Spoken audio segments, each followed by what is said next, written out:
Hello, everyone. This is Sean Smith, and you are tuned in to the Country Fried Outdoors Chasing Your Experience podcast.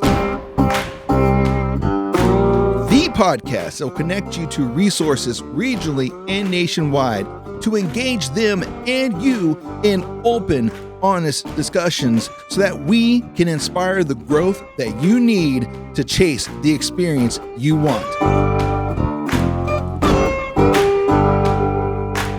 So strap yourself in because here we go. Hello, everyone. This is Sean Smith of the Country Fried Outdoors Chasing Your Experience podcast. We are live, or at least recording live, here in the great city of Ashland, Ohio, in the Convocation Center in Ashland University with the Buckeye Big Buck Club annual banquet. With me are two board members. I have JR and Joe. I'm going to give them the opportunity to introduce themselves here in a minute, but they have been gracious enough to sit down with us and have a great conversation about themselves, about the club, and about what this banquet has done for, or the club and the banquet itself has done for not just hunters of the state, but also conservation in the state as well. Maybe get a little history and maybe get some personal history from them, from their own personal stories of how they got into the club. So, JR, Joe, welcome to the podcast, guys. Thank you. Thanks for having us. Hello there. Nice to be on the show. So you guys are first time on the podcast, so that means you get the opportunity to introduce yourselves. I don't care who goes first, whoever wants to jump on first and introduce yourself, give us a little background of who you are, your outdoor experience, how you got into the outdoors, and then just kind of let it roll from there. So who wants to go first? I'll start. You'll start. All right, Joe, let us in. Yeah, my name is Joe Bouch. I've been involved in the outdoors since I was a child. I can remember going with my dad to the woods with the beagles, chasing rabbits when I was 5 years old, spotting a rabbit sitting up against a tree as a 6-year-old that hadn't left its nest. I was super excited. The first time out, we got a rabbit, and it kind of ignited my passion for the outdoors. We did a lot of small game hunting during my high school years. It kept me out of trouble, kept me in the woods with my dad, enjoying something together with him and my brothers. So it was a great start. Started my adolescence on a really good foot. At 15 or 16 years old, my dad asked if we'd be interested in taking a week off school to go to Pennsylvania deer hunting. And I said, well, I guess getting good grades and paying attention to my schoolwork paid off because I would love to go to Pennsylvania deer hunting for a week. So we climbed the mountains in Du Bois, PA area. Saw 104 deer that first week. I still remember the details of it vividly. Out of those 104 deer, one was a buck. Oh, wow. Deer hunting in Pennsylvania was quite different than deer hunting in Ohio nowadays. So there was an emphasis on shooting small deer there. And management of the deer herd back then was quite different than the management in Ohio. So that was my introduction to the sport. I always wanted to shoot a big buck. And in 1995, I shot a deer that qualified for the Ohio Buckeye Big Buck Club. And I've been involved with it since then, kind of lightly involved at the beginning, but over the last 15 years, I've been much more heavily involved. And the organization really tries to promote the quality of deer hunting in the state of Ohio and recognizing quality deer that are shot throughout the state. I know I personally aspired to find an animal of that quality when I was hunting, and when I finally did, I was super excited and was happy to help out and volunteer with the club after that. Absolutely. We will dive back on that story because I'd love to hear your story about your first one into the club. So we'll come back to that here in a minute, but we're going to give JR a chance to kind of introduce himself. So, JR? Okay. Welcome. Hi, I'm JR Tucker. I'm on the board of directors for Buckeye Big Buck. Mm-hmm. And I've been deer hunting for, I don't remember not deer hunting, let's just say that. Mm-hmm. So there was not a time it just kind of naturally just kind of happened, and I just started remembering. So I killed my first qualifier buck, I believe it was in 1991, but right before I went into the military. And killing a qualifying buck for Buckeye Big Buck was a huge, huge goal of mine. My dad had killed his first qualifier in 1972, and so he was I think he was the first one in Ross County to kill a qualifier with a recurve. And so being in the Buckeye Big Buck Club had always been numerous times my dad would go to the banquet, and as a little kid, I would remember thinking, someday I'm going to be at that banquet, someday. And so shooting my first qualifier was a really big deal. And getting hooked up with Mike Rex, who basically got me started in getting associated more with the club and volunteering and then doing different things and looking at becoming an official scorer. And then one thing leads to another. And, I've been on the board of directors now for probably close to 16, 17 years, maybe. Long time. And so... Just means you're tenured. Right? Yes. Yes, that's right. That's right. So obviously it's kind of it's a family and friends that you hang out with.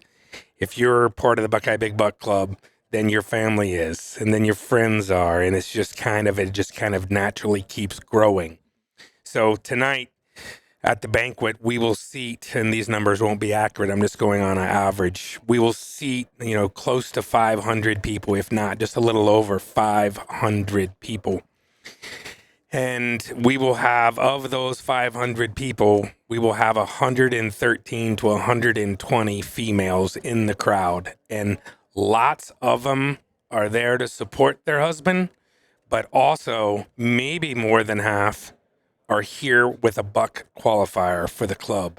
And so to think about that as where we had started many years ago. So Joe, the Buckeye Big Buck Club, how old are we now?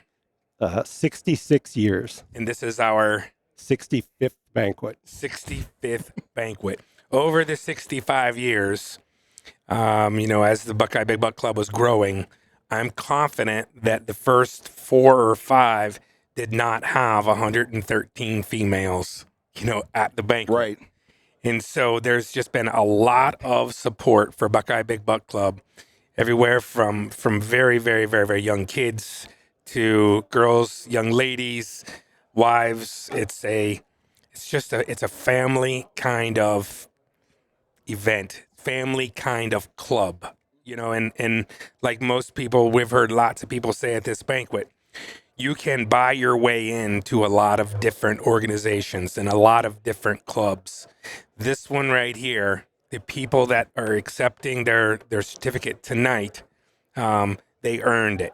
So you can't buy your way in. Mm-mm. And we have lots of people that have lots and lots of money that are very wealthy that still struggle to kill a qualifying buck. It's just very difficult.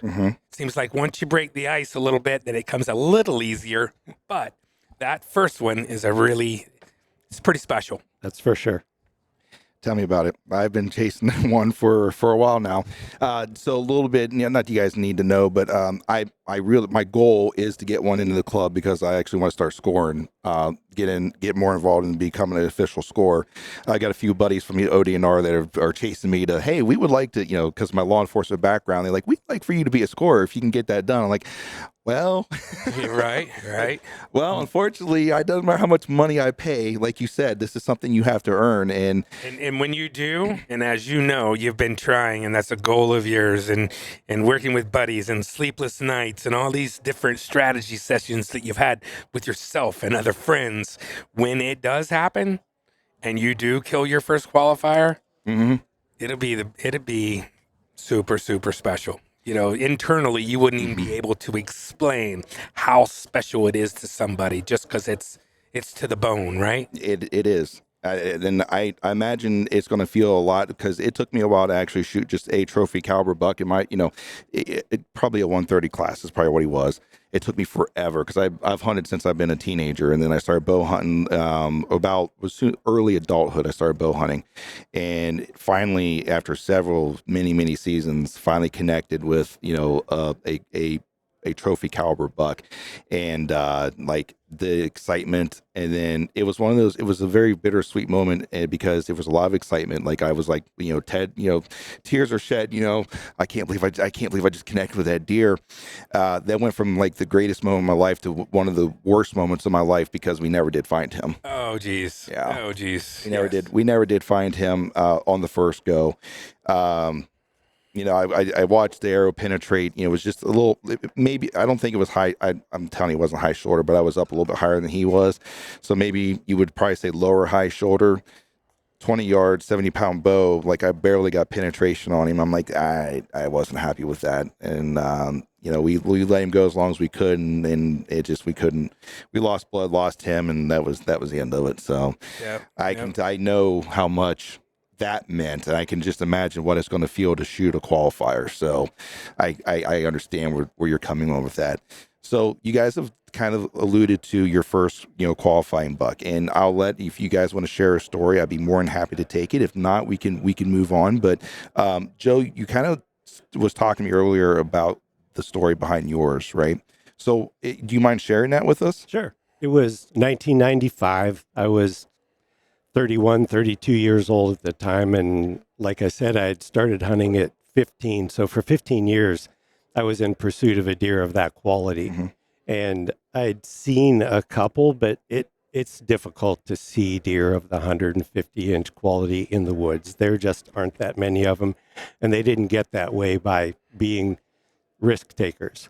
Mm-hmm. And one morning, right after daylight, maybe 20 minutes after daylight, a quality non-typical came down through the woods.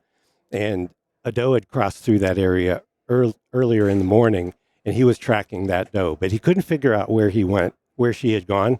So he walked back and forth several times in front of me before I was able to finally get a shot. And when I eventually did make that shot, he ran downhill about 70 yards and stood there just surveying the woods below him. And I was paying attention to what direction he may be leaving. And his back leg wobbled and he fell over within sight at 70 yards. And I was so excited at the moment. It's even emotional thinking about it because it meant that much to me in 1995. So it's something you make decisions on, you make choices in life to allocate time to this passion that we have for whitetail hunting. And when that finally all came together, it was pretty incredible. So it was a compound kill, right? Compound bow? It was a compound bow, and even more interesting than that, it was a compound bow that someone had given me because I didn't own a compound bow at the time. Mm-hmm. So a friend had passed this compound on to me, and I shot probably 500 shots that fall trying to become proficient at it with really bad form and really injured my shoulder. I shot the bow so much preparing for it. And then I learned about bow form and actually was able to use it a little more consistently after that. But I tried through just bulk effort of trying to shoot arrows the wrong way and eventually got some help and became proficient with it. I took one shot at that deer and it happened to expire 70 yards away from me. And the emotions in that tree were pretty incredible. I had to wait a little bit before I climbed out of the tree just to be safe. And then to bring that home and have friends who had started hunting with me together come over to the garage and share that experience. It was pretty awesome. It's just some parts about it are just simply unexplainable. Mm-hmm. It's just they just are. You have it's a personal thing, you when you're sitting in a tree and it's like that's deep. Yeah. It's a personal connection between you and that animal. Like there's no team, there's nothing you can fall back on. It's you and that animal. Mm-hmm. And when you are successful, it can be a bittersweet moment, right? Because yes, you were successful in that moment, but you also were involved in, and I don't say this in a bad way, but you're involved in taking a life of an animal, right? Yeah. And there's an absolute huge level of respect. Yes. For the animals that you take. And you don't get lucky often enough to make that happen. It takes a lot of work, especially to do it consistently. And so you definitely create a bond for the animal. I love seeing deer. My wife is driven crazy by me swerving off the road, trying to watch deer in the field as I'm driving down the highway. But now we have lane assist, so life is good. It helps. It helps. They're hopefully that the automatic driving cars comes around soon enough, so to kind of help with that. In which case, I'll have an inventory of every deer on Route 71 from now on. So That's funny, Joe. Well, that's an amazing story, and I really do appreciate you sharing that with us. And you could definitely tell the emotions, still today of such a feat. Just to lend cadence to what you both have said. Joe and JR yourself, that the emotional the emotions that are tied to being successful and finally connecting with a qualifier buck and getting into the club.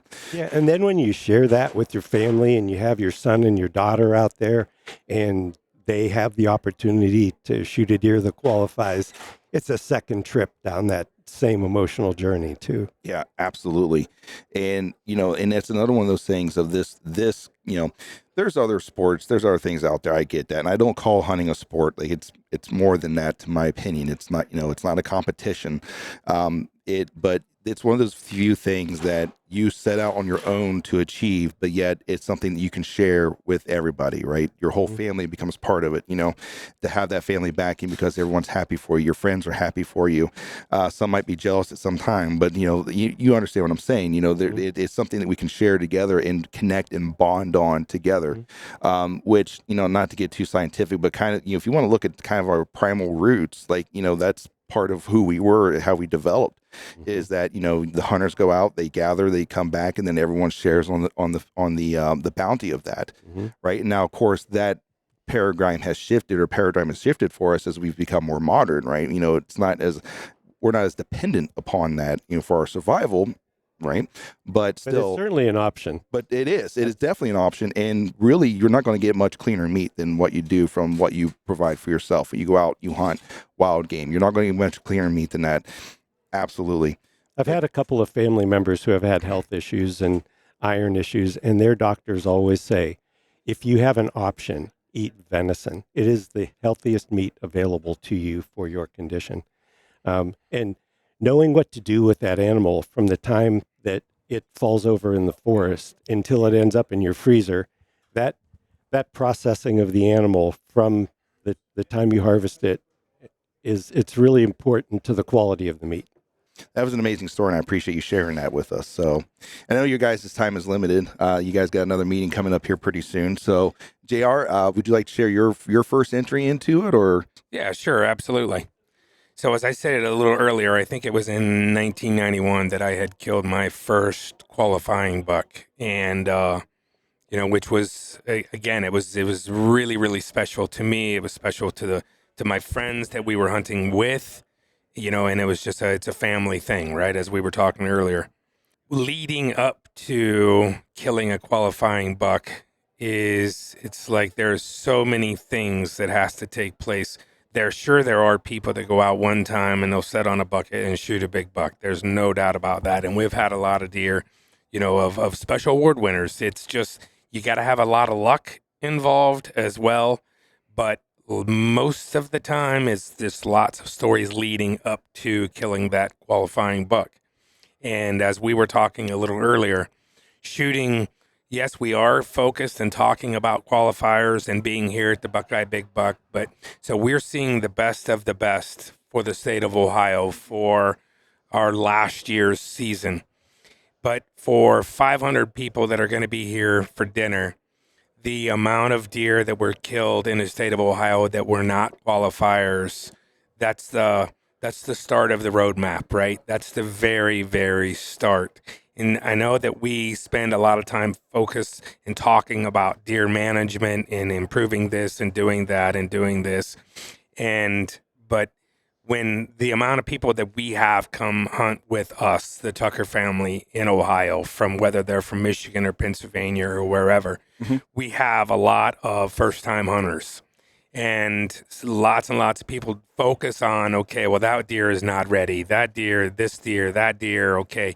And I agree with that when, there are certain levels of that. However, not losing focus of what got us to where we are today. My first buck was a button buck, and I shaved as a young little kid. You couldn't see the buttons, and so I snuck off and I shaved the hair around the buttons so you could see it because I wanted to score it. Yeah. And so that started it a lot, right? And oftentimes we lose focus of, yes, we're going to have the best of the best here tonight. And there are some of them that have some unbelievable stories, of that hunt. But what's more important or equally important is what got you there. Yeah. You know what I mean? Mm-hmm. Why are you doing it? And Joe and I, we were talking at dinner tonight or yesterday, and we were talking about taking first time hunters and introducing people, and most people just simply naturally they introduce people into it. Mm-hmm. And then some people have to make an effort, and that's okay. Life gets busy. Yes. You know what I mean? But if we would focus and we would say, hey, you know what? I would challenge you. If you just get 3 people involved, 3, if you just kindle it, if you just start it just a little bit, then we're making an effort, to introduce people into it, right? Where so many times we have, and this may not be the podcast to talk about it, but we have crossbow guys against compound guys, and we have straight wall guys against, primitive weapons season, of muzzleloaders. And where we are is it really primitive weapons because, of the smokeless. And so we have lots and lots and lots of people. We're all hunting. We're all out there, lots for the same reason. But yet we're fighting within, the crossbow guys. Tonight we're going to have guys that are like, you're a crossbow guy. I'm a compound, or I'm a recurve, or I'm a, and yeah, maybe everybody goes through that. I'm not sure that I did, but in the grand scheme of things, whatever you're out there with, we need to be respecting that, right? Yeah, we are hunters Supporting it. together Absolutely. as a community. Absolutely. And no, this is a great podcast for this because that's the premise behind the podcast is chasing your own experience. It doesn't matter if it's a compound, crossbow, whatever. Like we're, as you said, we're all hunters in this together. And that's the unfortunate side of tribalism is that we agree or we find ourselves focusing on people that we most identify with, and then everyone else is different from us. And so that doesn't make they're different. And I don't like it. And I want to see it disappear because you're right. We are all hunters. And despite our best efforts, there are a lot of people and a lot of influences out there that would like to see us to stop doing what we do, right? And unfortunately, they're able to collect their voices, but yet we're still infighting on who's crossbow, who's compound, who's longbow, and then let's not even go down the road of muzzleloader of what is technically a primitive muzzleloader versus what isn't. But you're absolutely right. It's our job as whitetail hunters to understand what motivates the person that you're introducing to the sport. I personally had one of my best years this year hunting, and it wasn't because I shot my biggest deer. It was because I harvested enough deer for our family to use. And then I started taking folks out who hadn't had a lot of success deer hunting. I took a boy out when he was 15 years old for his first whitetail deer hunt. We were in the woods for 40 minutes, and he said, Joe, we haven't seen anything yet. And I explained to him that you might go a week without seeing anything. And so I had to recalibrate his aspirations for hunting. But 20 minutes later, he shot the first doe of his life. And he was ecstatic.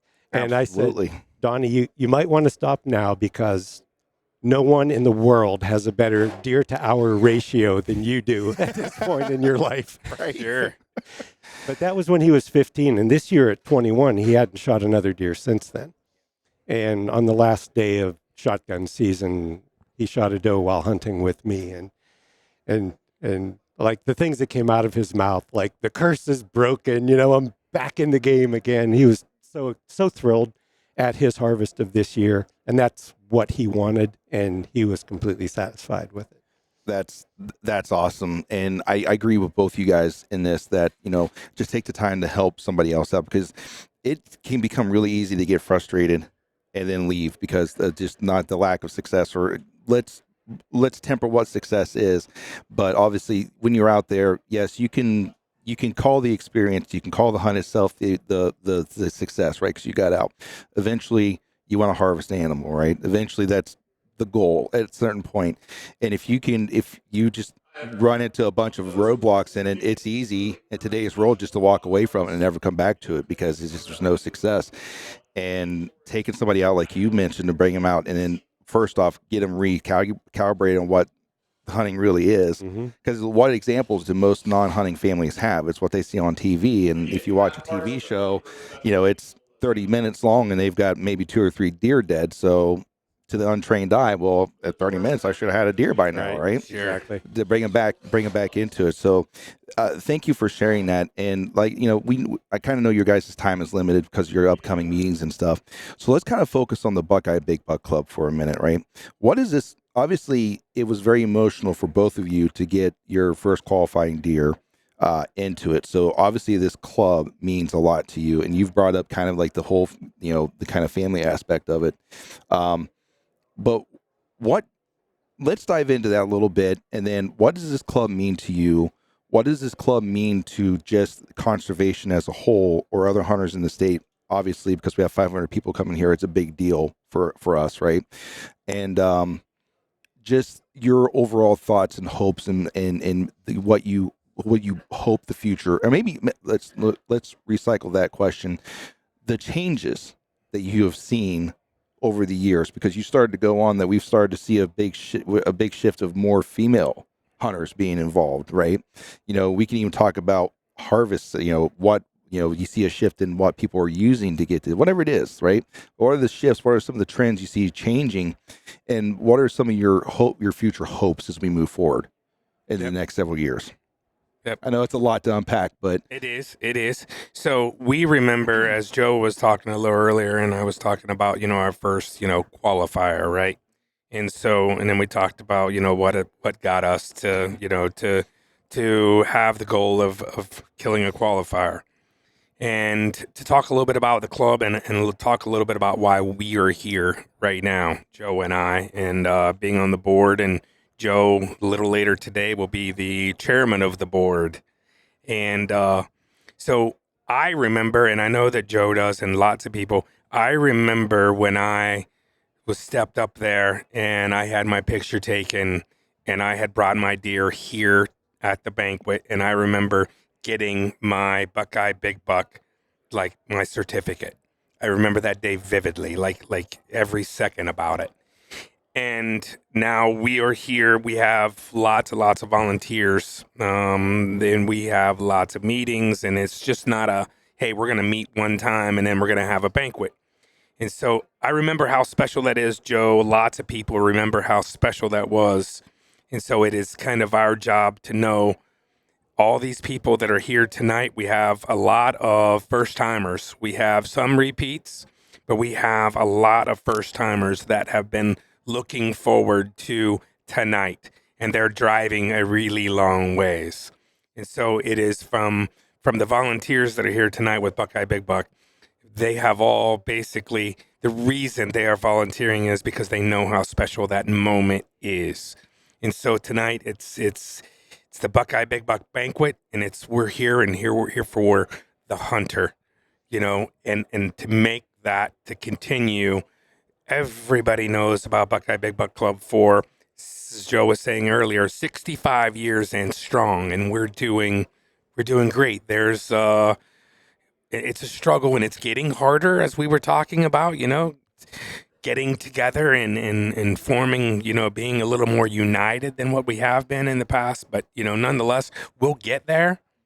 We have such a wide variety of people on the board of directors. We have people with individual talents that all collaborate together to be able to produce something like this.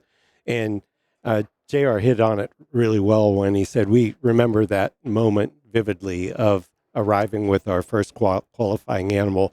I personally want to make sure that this organization continues so that other people can have that exhilaration of creating that accomplishment that they've worked so hard for. Sure, absolutely. And then the bonds that are created with the family by doing that as well. My father came down. My brothers were with me whenever some of my deer were inducted into the club, and then eventually I got to bring my son to have his first deer inducted into the club. So to be able to keep that alive for future generations is a motivation of mine to contribute my talents to try to keep things moving forward. Yep. Yeah, it's this is my first banquet to come to for this, but just seeing the bonding I've seen on a local level that, when I was there at the antler scoring event, like, the bonding I seen, it didn't matter if it was a 90-inch deer that was getting scored at that event or the 209 that I seen get scored there, which is hanging up here today. He's the largest crossbow in the state. I watched that deer get scored. It didn't matter. We all were there together on the same purpose, the same goal, and not one person shamed another person because of whatever they had shot or how they did it, right? Yeah. That is the goal, I think, for all of us. And maybe that was a too broad of a statement, but I think that we would love to see that type of mentality throughout our entire culture. Yeah. Sure. And just bringing everyone together here, the number of people, the number of deer everyone's going to get to see tonight, and the bonding that not only they're having with their family, but the bonding they're having with other people like them, is amazing. And kudos to you guys, the board members, the past, present, that have kept this alive and kept it moving forward here in the state, because it's a vital part of what we do, and a reason why we do some of the things that we are.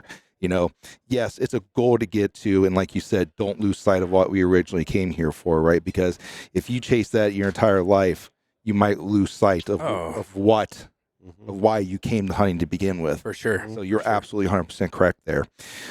So what are some of the trends you guys see? We'll touch on those real quick. What are some of the trends you see shifting, that, you're seeing more of this or less of this, or, what are some things you notice that are coming in, or, rather it's the hunter, the demographic of the hunter, or the implements that are used? What are some of the trends you see? Well, the implementing of the straight wall cartridge rifles has been a dramatic shift in weapons that are used in the state. Just 10 years ago, shotguns were by far the largest implement used for hunting, but now the straight wall cartridges have surpassed them. Yeah. So that has a big impact on it. The accuracy of those weapons has probably made the sport even more ethical over the years. I agree with that 100%. I agree. So our gear that we're using, before today we can set out in pouring rain and stay dry as a bone and stay warm. And so talking about the weapons, there's so many things today that we have, Gore-Tex and crossbows, these Raven crossbows and the 10 points, and that are incredibly accurate, just in general. We are just more efficient as a hunter. We just absolutely are. And some people, and we were talking about the people that are separate, the crossbow guys and the compound guys, and how I feel about that. But nonetheless, whatever gets him in the woods, whatever helps with aiding and getting a deer or the deer, or getting a kid out, whatever it is, right, we're going to promote that, right? Absolutely. But nonetheless, some of the trends is how efficient we are today versus just 10 years ago. Yeah. Trail cameras, but and lots of people that I have talked through over the past 10 years would say, okay, well, what's the end point? What's the end game? Okay, I can't answer that, but what I can say is this. We have tools, and the drone, we could talk about the drone that's a whole nother podcast, right? That it is. Yep. And so cellular cameras, that's a whole nother podcast. So all of these things that we have available to us, okay? And none of us can speak for the general population. But who we can speak for is, I can speak for myself, and I can speak for my daughter and my dad and my son and my wife. I can speak on behalf of those people that are, very, very, very, very close. And so I don't care if you use whatever you use. We hunt the way that we want to hunt. And it's like, if you're shooting a recurve and I'm shooting a compound, that's fine. That's fine. You know what I mean? But I know one thing, that when we're out with recurves, we're out, the expectations change a little bit. Okay. And so there's multiple places where we hunt that we don't have tall timber. Okay. So we're in ground blinds, and some people are against ground blinds. So all these arguments, and at the end of the day, I really could care less what somebody else thinks about the way that I am hunting or the way that my friends are hunting. It's like, you know what? I didn't even really want to have this conversation with you guys. We're doing this for us. We're doing this for me. Yeah. You know what I mean? Yeah. And we work closely with the Division of Wildlife also. And the Division of Wildlife collects all kind of data on the health of the deer herd, and also on the interaction of hunters and how many hunters are participating in the state of Ohio. Over the past couple decades, we've seen a big decline in the number of hunters in the state. And as you might expect, as the number of hunters decline, the deer herd is growing as well. If you look at the Division of Wildlife chooses to use buck harvest as a reflection of what the size of the deer herd is.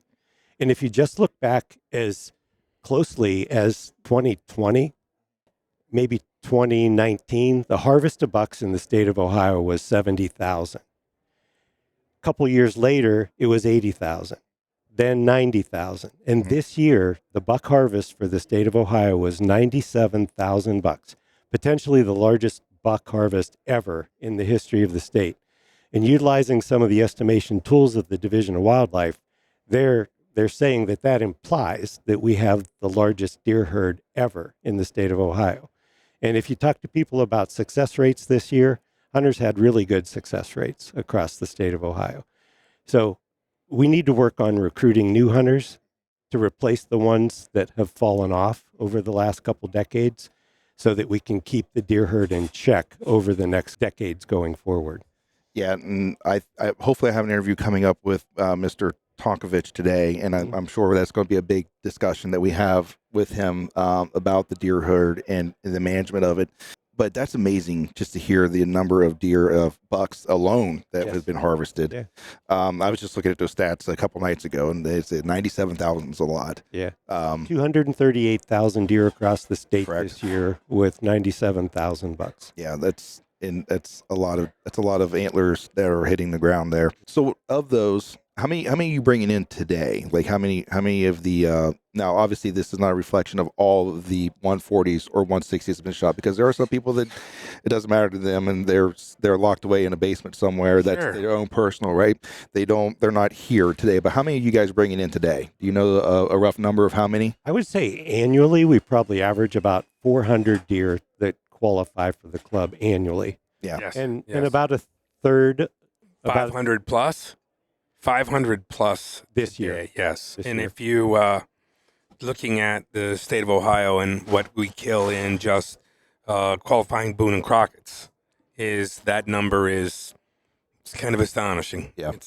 But if you put that number over top of 238,000 that were shot, it's a small percentage of the deer that were shot that 100%. Make it to this organization. Absolutely. Well, gentlemen, I think our time is coming to a very quick end here. You guys have some other obligations to get to. So is there any other closing comments that you guys have? Like, what are your, let's leave it at this. What are your recommendations for the listener out there? Some tips, hints, or just something to say, hey, what does it take to get into this club?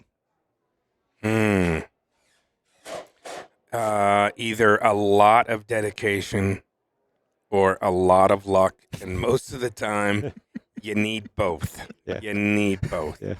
For sure. For sure. You need to create a spot on the property you hunt where deer feel safe. If you're running through your property every day, then deer won't feel comfortable there. If you can create a sanctuary for them, leave that space alone for them to live, you have a better chance of seeing quality deer. Yep, for sure. for sure. All right. So this is for the listener who might be on the fence. They might be holding on to one of those 140s or 160s or better. What's your advice to them? What do you tell them to come join, to be part of this family? What do you say to them? On our Division of Wildlife website, you can find us at buckeyebigbuckclub.org, and you can find a list of scorers on there. We have 105 scorers across the state of Ohio. Contact one who's local to you, have the deer officially scored, and then that'll give you a good idea where the deer stands. And if it's big enough to enter the club, come on down here and celebrate that animal and the deer management of the state of Ohio. It's not an easy thing to do, so we want to celebrate with you. Yeah, then I 100%. It is not an easy thing to do. Some people spend their entire lives that don't, and some are lucky their first year. But Sure enough. But like you said, it's either persistence or luck or a little bit of both of that. So, JR, Joe, I appreciate your guys' time to join us on the podcast. I'm going to give you guys the next couple minutes. Is there anything that you want to talk about or anything we didn't bring up or anything you want to say in closing?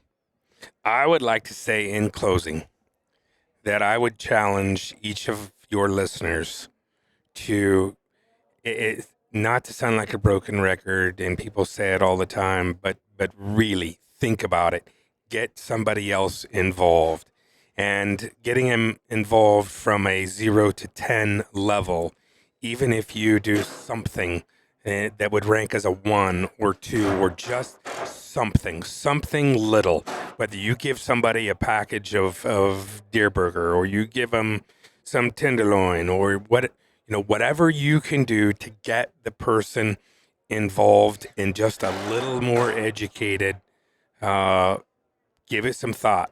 It's vitally important today because we have lots and lots of challenges against us from a sportsman standpoint.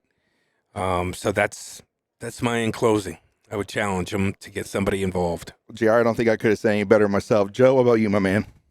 Even from the top levels of the Division of Wildlife, recruitment is certainly an issue we all need to work on, especially those of us who have had some success in the past, to be able to help others achieve that and to feel the accomplishment of harvesting an animal and utilizing it, teaching them the respect for the animal so that after harvesting it, everything is utilized to its fullest and can be shared amongst your family.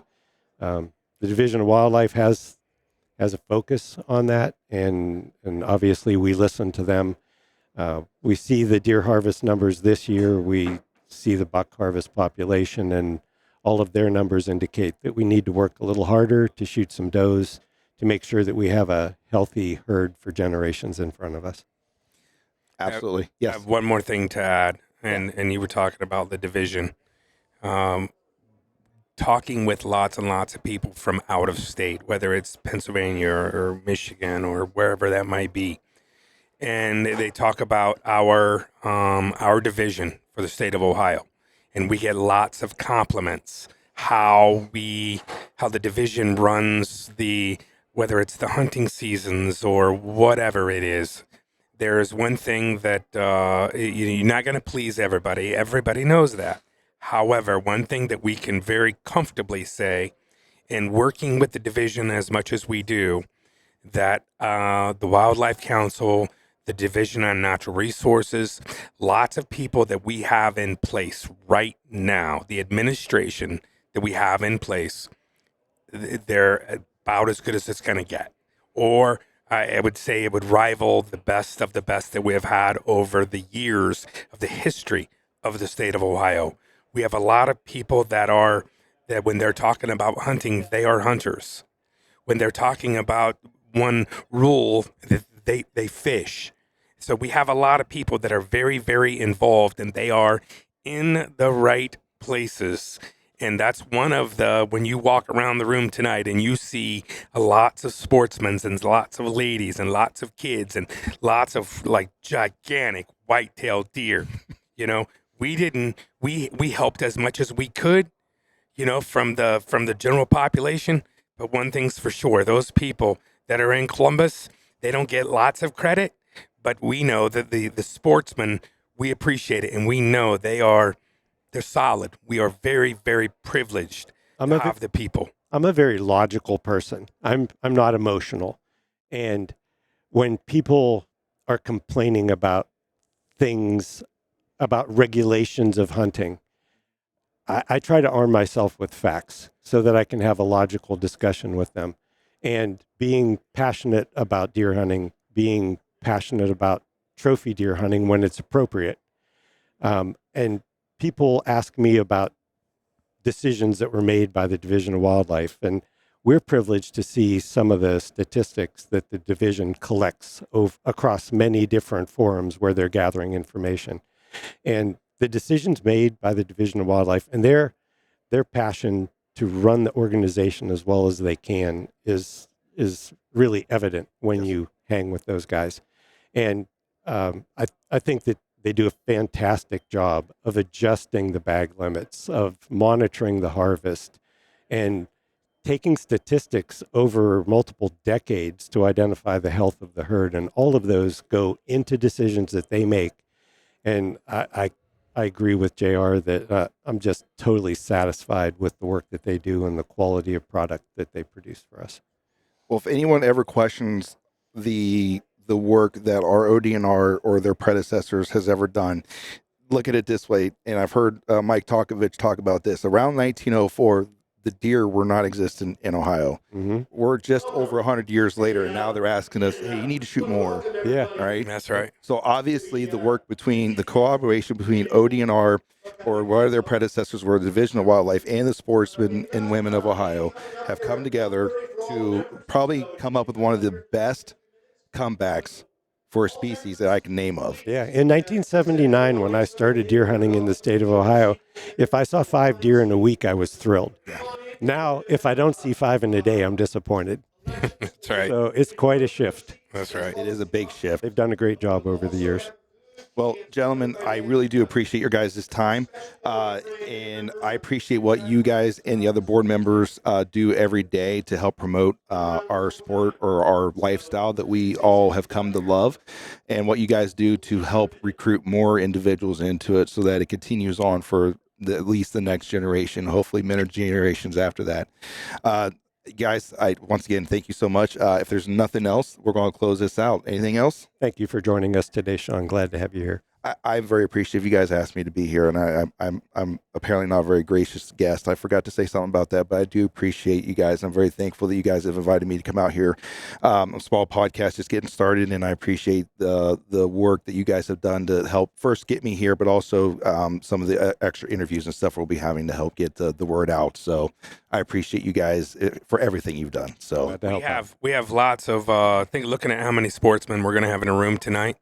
We have lots of vendors. We have lots of people that would like to be here. We have had other people call and ask, hey, can I be there? Can I show some of my product? Can I do this? Can I do that? And oftentimes we try to not do those things because it's all for the members and the deer. And so for you to be from Buckeye Big Buck, for you to be invited here and welcome to be a part of all of this, that speaks volumes for you and your program. Well, I appreciate congratulations on that. Well, thank you. I'm very humbled by your words, and I appreciate those. And I look forward to working with you guys, not obviously officially, but working with you guys as we move forward and spreading the word and getting these episodes out, and hopefully many, many more as this continues to grow. So, ladies and gentlemen, thank you so much for joining us on this episode. I hope you guys enjoyed it. We were joined here by JR and Joe, both board members of the Buckeye Big Buck Club. I know your guys' time is very, very, very limited, and I appreciate you taking this time to listen to us talk about the importance of the Buckeye Big Buck Club and also just conservation of it in Ohio in general. We hope as you guys go out there and chase the experience that you want, that you have the courage to fail, but yet have the humility to learn. And until our paths cross again, may you guys stay safe out there. And as always, God bless you.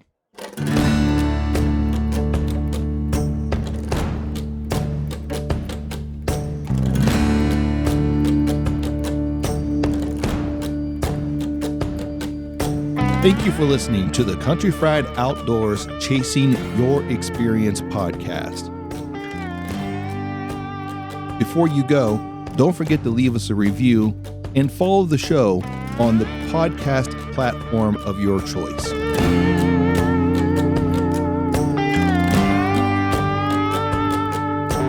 Are you hungry for more Country Fried Outdoors?